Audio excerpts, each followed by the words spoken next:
Salutations enfants de la Terre et bienvenue dans ce nouvel épisode du podcast Rencontre autour des baumes. Je m'appelle Erin et je suis la créatrice de la marque Tenso et des baumes sonores, des soins vibratoires uniques au service de votre transformation intérieure. Au fil des épisodes de ce podcast, je vous invite à la rencontre des femmes et des hommes qui partagent de bon cœur leur expérience avec les baumes sonores. Au cœur de ces trajectoires singulières, nous découvrirons comment les baumes sonores, à travers des processus vibratoires subtils, activent la transformation en chacun vers une conscience plus unifiée et individualisée. Si vous souhaitez en savoir plus, je vous invite à explorer le site de la marque Tenso pour découvrir l'univers des baumes sonores, ainsi que toutes les ressources que je vous ai concoctées avec amour pour nourrir votre corps et votre esprit. Dans cet épisode, je rencontre Nicole qui vit à Écueil, près de Reims. Thérapeute et conférencière, elle nous parle de son expérience avec le baume sonore numéro 2, dédié au sacrum. Bonjour Nicole. Bonjour Erin. Ta rencontre avec les baumes sonores est assez récente. Est-ce que tu peux me dire comment les baumes sonores sont venus à toi ? Par le biais d'une écoute avec Arnaud Mahler. Je suis Arnaud Mahler et donc tu as été invitée par lui et j'ai pu te découvrir à son écoute. Je connais Arnaud et sa chaîne Alliance Pacifique et effectivement, il y a une grande richesse de propositions avec des outils, des méthodes très différentes. En quoi les baumes sonores ont fait sens pour toi ? Je suis convaincue que toutes ces sonorités, cette façon de travailler en dehors du mental, ça vient toucher le cœur directement, ça vient toucher les cellules et pour moi, c'est très important. Et donc, on a fait un premier conseil ensemble et on avait identifié dans un premier temps le baume intestin et puis tu es passé ensuite au baume sacrum dont nous allons parler. Alors, en quoi ce baume sacrum a fait sens pour toi et qu'est-ce qui s'est passé durant cette semaine d'écoute ?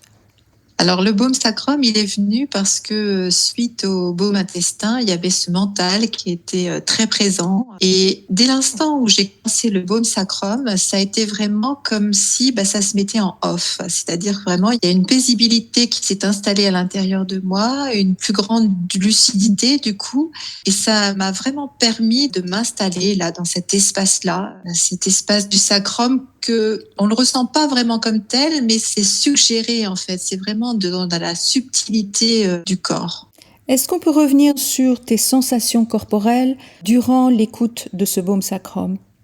Elles étaient complètement différentes avec le baume intestin, où j'avais vraiment des parcours d'énergie, des ondes dans différentes parties du corps et notamment au niveau de la tête. Alors que là, je n'étais pas dans ce parcours énergétique ondulatoire. J'étais vraiment dans une conscience. J'étais en conscience avec moi et cette conscience-là était nourrissante. Alors, c'est difficile à l'exprimer avec un mot. Alors, de temps en temps, je sentais bien que ça pouvait être dans cette partie du corps, dans le bassin, mais c'est vraiment ce lien intime avec soi. Est-ce que tu as observé des changements ou des synchronicités dans des situations du quotidien qui ont fait écho avec le processus qui s'inscrivait en toi ? C'est pas avec mon compagnon, là. On n'était pas forcément d'accord. Et c'est vrai que, d'habitude, quand c'est comme ça, c'est tout. Je sens bien que il a envie que son avis soit plus important. C'est pas toujours le cas, mais et là, j'ai pris conscience qu'en fait, l'avis de l'un comme l'avis de l'autre pouvait coexister en même temps. C'est-à-dire que chacun avait sa propre réalité et c'était pour moi une évidence que la personne allait verbaliser quelque chose, ça lui appartenait, elle était légitime, mais pour autant, ça ne remettait pas en cause ma légitimité à moi. Oui, et c'est là que ça vient travailler sur cette idée de légitimité fondamentale chez toi. Et ce qu'on avait identifié à travers ce sacrum, c'était la nécessité absolue pour toi de trouver un point d'ancrage dans le corps qui soit aussi une assise, comme le souverain ou la souveraine qui siège sur son trône, sur son séant. Eh bien, dans cet état de présence, il n'y a pas de doute, il n'y a pas de mental et le souverain, il ne se pose pas la question de sa légitimité. Il est souverain, tu vois ? Donc, ce qui se passe dans ce mouvement de « je reviens dans mon sacrum », c'est « je reviens dans mon assise ». Et quand tu es à cet endroit-là, il y a une très grande stabilité Et cette stabilité fait que tu peux traverser des situations sans jamais te sentir illégitime et coexister avec des énergies et des avis différents, sans qu'il y ait forcément de jeu de pouvoir, de chercher à convaincre l'autre ou être convaincu ou à toi-même te rétracter devant la puissance peut-être du verbe ou la puissance de conviction de l'autre. Non, toi tu es dans ton assise, ça bouge pas et ton avis est tout à fait valable et légitime. Et ça permet de coexister dans des échanges avec des tiers sans jamais t'invisibiliser. Tout à fait. Et là, on vient toucher quelque chose de connexe à cette histoire de légitimité, c'est « on ne me voit pas ». Oui. Et là, justement, j'ai fait aussi une séance de yoga. J'ai repris le yoga que j'avais laissé un petit peu en attente. Mon corps avait été un peu rouillé. Mais j'ai vécu la séance de cet intérieur et sans me poser la question si ça faisait longtemps que je l'avais pas fait, donc les mouvements, c'était pas forcément au top. Mais je l'ai vécu de façon très fluide. Voilà une situation qui te permet de mesurer ce nouvel ancrage dans le corps et cette nouvelle assise intérieure. Et bien souvent, on pense ancrage par rapport à la terre. Et là, effectivement, les jambes et les pieds sont le lieu de cet ancrage à la terre. Mais comme je le dis souvent, s'il n'y a pas d'ancrage dans le corps, il n'y a pas d'ancrage à la terre. Et en revanche, cet ancrage dans le corps, il passe par 2 points, le coccyx et le sacrum, qui sont littéralement le siège de cette assise dans le corps, dans cette intériorité corporelle. Et le sacrum, c'est la porte du sacré.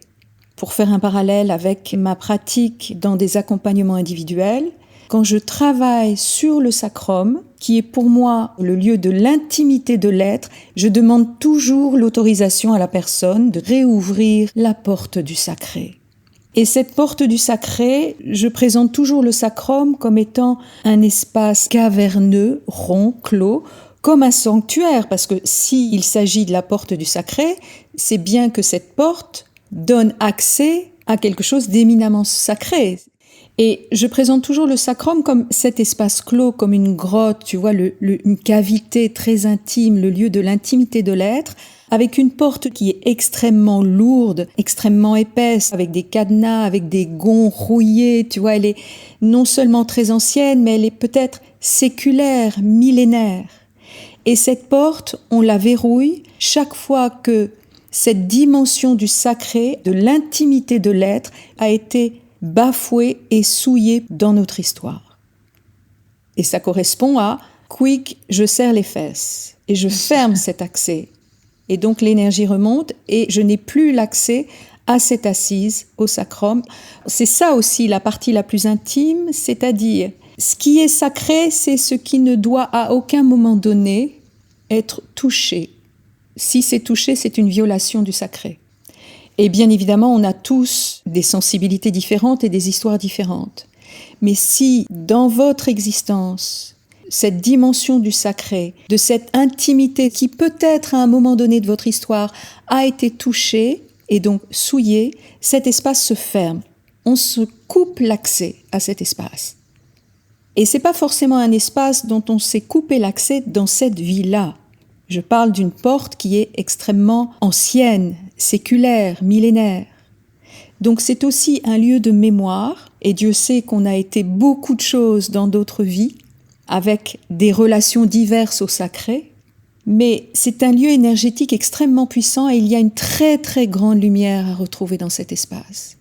Simplement pour se redonner l'accès à cette lumière et à cette énergie, il faut déverrouiller la porte du sacré et s'autoriser à réinvestir cet espace du sacrum. Tu vois tout ce qui se joue à cet endroit ? Ah oui, mais c'est dans le ressenti, c'est évident. C'est-à-dire que tout ça, on le verbalise pas parce que ça se passe vraiment par des ressentis intérieurs, un nouveau positionnement au quotidien. Mais c'est sûr, c'est ce qui se joue. Cette reconnexion à cet espace, c'est aussi un retour à soi. C'est-à-dire que tu réinstaures aussi une intimité avec toi, une proximité avec toi. Et c'est ce qui te permet de coexister face à des tiers qui ont des avis ou des positionnements très différents du tien, mais toi, tu restes solidaire et intime de toi. Tu restes avec toi. Ça bouge pas, tu vois ? Et ça, c'est l'ancrage le plus magistral dont on peut goûter quand on peut vraiment s'appuyer sur son sacrum. Et à partir de là, l'être peut se redresser, se verticaliser à partir de ce point. Et c'est ce qui fait que dans la suite de ton processus, c'est le baume colonne vertébrale qui est apparu pour permettre cette érection, j'ai envie de dire, parce que le sacrum aussi touche l'énergie sexuelle, c'est en lien avec le deuxième chakra. Et pour une femme, il y a quelque chose de très yang à retrouver. Est-ce que tu peux nous en parler ? Oui, tout à fait, puisque j'ai commencé le baume colonne vertébrale, c'est vraiment la sensation que ça me donne, c'est-à-dire c'est cette verticalité retrouvée, cette énergie masculine dans le fait de pouvoir mettre à jour, là, concrétiser des projets qui étaient là en suspens depuis plusieurs mois, et donc on sent que c'est là, ça pousse. Et ça passe pas par le mental, c'est vraiment... Est-ce qu'on peut revenir plus précisément sur comment ça s'incarne, comment ça se manifeste aujourd'hui, ça, cette nouvelle assise et cet alignement, parce que c'est vraiment ça, on réancre dans le corps et à partir de là, tout s'aligne avec une épuration du mental et une action qui est beaucoup plus engagée et fluide. Quelle forme ça prend chez toi ? Ça prend qu'il y a cette force intérieure qui est là et qui se matérialise, en fait. Il n'y a pas le passage au mental. Alors, c'est sûr que j'avais préparé ça depuis le mois de juin. Là, c'était en suspens. Mais d'un seul coup, hop, ça y est. Les mots sont là. Les jours se placent aussi. C'est comme si on avait ce centre qui était là. Alors, effectivement, il y a la colonne, mais il y a vraiment de par ce centre du bas, eh bien, on a cette montée de force et du coup, voilà, on met en action. Et ça me surprend dans la mesure où, ça passe pas par mon mental. J'inscris les choses, je contacte la personne en disant, tiens, j'aimerais bien faire ça, etc. Et ça se place. Est-ce que tu peux être plus précise pour nos auditeurs sur le projet que tu évoques sans vraiment le clarifier là ? Donc, j'ai le projet de faire des conférences là prochainement. Et donc, l'idée des conférences, je l'avais déjà depuis plusieurs mois, sauf que c'était en suspens. J'arrivais pas à placer les dates, j'arrivais pas à savoir dans quelle salle. Et là, en quelques jours, parce que j'ai fini le baume sacrum et je démarrais le baume colonne vertébrale, d'un seul coup, ça y est, paf. Je sens bien que ce baume colonne vertébrale, c'est comme s'il avait fait le déclencheur et hop, j'y vais, quoi. Donc, j'appelle pour la salle, j'appelle pour les flyers. Et les idées sont venues, c'est-à-dire que j'hésitais à savoir ce que j'allais mettre comme titre, comment j'allais classer ma conférence, sur quel titre et puis quel mot j'allais utiliser. Et d'un seul coup, ça y est, c'est là. C'est-à-dire que pof, ça se place. En 1 heure de temps, j'avais déjà tout listé et tout placé, les dates, la salle. Ah, c'est magnifique, Nicole. C'est vraiment un bel exemple des bienfaits que peuvent apporter les baumes sonores quand on est vraiment ancré dans son corps. Il y a beaucoup plus d'espace. Il n'y a pas de doute, pas de question. Les choses se mettent en place. Il y a une très grande fluidité et le mental est sur la touche. C'est vraiment très confortable et puis ça demande moins d'efforts au final. Une plus grande productivité, une plus grande créativité aussi, parce qu'on a souvent associé le mental à l'imagination et la créativité. Mais en fait, il y a une très grande créativité à être dans son corps, qui est beaucoup plus fluide et qui est beaucoup moins encombrée de questions mentales. Ça crée tout le temps, en réalité. Quand vous êtes dans votre corps et que vous mettez au repos votre mental, vous vous rendez compte que c'est tout le temps créatif. Mais intelligemment créatif. C'est intelligent. Les choses se mettent pas en place de manière incohérente, de sorte à vous compliquer la vie. Non. C'est une créativité qui est intelligente, qui fait coexister de manière harmonieuse toutes les parts de vous-même et tous les plans de votre existence. Émotionnel, matériel, physique, financier. Tu vois ? Oui. Bon. Et alors aujourd'hui, comment tu te sens, Nicole ? Je me sens bien. Je me sens aussi avec plus d'énergie parce qu'on la gaspille pas. Le fait d'utiliser moins le mental, même s'il est quand même présent parce que voilà, j'ai besoin d'écrire tout ça, donc il y a quand même une part de mental, mais du coup, c'est moins parasité et notre corps est vivifié. non seulement il y a la sensation d'ensemble de ce corps, d'unité dans ce corps, et en même temps, il est vivifié. C'est intéressant ce que tu évoques, c'est-à-dire qu'on sent dans ce retour de l'énergie un regain de joie et d'envie. Et ça, c'est possible parce que tous les freins ont sauté. Je ne suis pas capable, je ne suis pas à la hauteur, je ne suis pas légitime, on ne me voit pas. Mais en retrouvant cette assise, tu redeviens au moins visible à tes yeux. Oui, c'est déjà ça. Tu vois, tu reprends ta place, il y a quelque chose qui se replace dans le corps et c'est corporel, c'est corporel. Et là, la présence peut s'incarner. Et c'est ça qui apparaît en toile de fond à travers notre échange aujourd'hui. La présence apparaît et elle se manifeste de plus en plus. Et elle prend consistance, elle gagne en épaisseur. Et ça ne demande qu'à s'expanser, ça. Oui. Il n'y a pas de retour en arrière. On ne peut pas contraindre ce mouvement d'expansion une fois que la présence est ancrée dans le corps et qu'il y a cette assise, ce point de connexion qui est avant tout corporel, intérieur, intime. Après, ça s'expanse. Tu perçois ça ? Oui, tout à fait. On lâche les peurs, enfin, elles sont même pas là en fait. C'est plus un sujet. Il y a des tas de sujets qui disparaissent. Oui. On n'a plus besoin de réponses parce que les questions disparaissent. Et on n'a plus de doute parce que la peur disparaît. Et parce que la présence amène la confiance. Quand on revient sur quelles étaient mes peurs il y a quelques semaines, tu les as oubliées. Oui. Tu vois ? C'est ça toute la beauté du souverain qui siège dans sa demeure. Et siège, il a beaucoup de sens dans la langue française. Siéger, c'est diriger. Et c'est aussi le siège, c'est-à-dire l'endroit où l'on s'assoit. Mais moi, je regarde toujours le souverain qui s'assoit sur son trône et qui siège dans sa demeure. Il est maître de sa demeure. Il est aux commandes des opérations. Et il ne demande pas l'autorisation à un tiers, puisqu'il est le maître dans sa demeure et qu'il est là pour siéger. On est bien sur le sacrum. Et le souverain, il a cette dimension sacrée. Le souverain doit être consacré. On pose une couronne sur sa tête, c'est le chakra couronne, et en le couronnant, on reconnaît sa dimension sacrée, son autorité, et dans sa dimension sacrée, on reconnaît sa filiation avec la source, ce qu'il y a de plus élevé. Donc tu vois tout ce qui se passe, le sacrum c'est le sacré, on consacre le souverain et c'est un sacrement. Oui, c'est vraiment très très profond, ça se vit dans le corps comme ça, dans cette profondeur Et oui, c'est difficile de mettre des mots, c'est pour ça que j'utilise des images, pour que les personnes puissent sentir la vibration qu'il y a dans cet espace extrêmement particulier dans le corps. C'est un endroit qui est caché, et c'est pas pour rien. Je pense que c'était vraiment important pour toi que tu passes par cette phase de tri au niveau de l'intestin pour t'amener à vivre cette expérience de reconnexion avec le sacrum. Ah oui, c'est certain. C'est-à-dire qu'il a bien fallu que j'élague des choses avant d'être vraiment dans cet accueil de cette partie-là de moi. C'est ça, c'était une étape pour te permettre de descendre en douceur et de manière beaucoup plus profonde dans cette assise-là. Ah oui, et je n'aurais pas pu y aller à ce point-là si je n'avais pas fait ce nettoyage avant. C'est tout à fait juste. Alors, aujourd'hui, Nicole, à qui conseillerais-tu cette cure avec le baume sacrum ?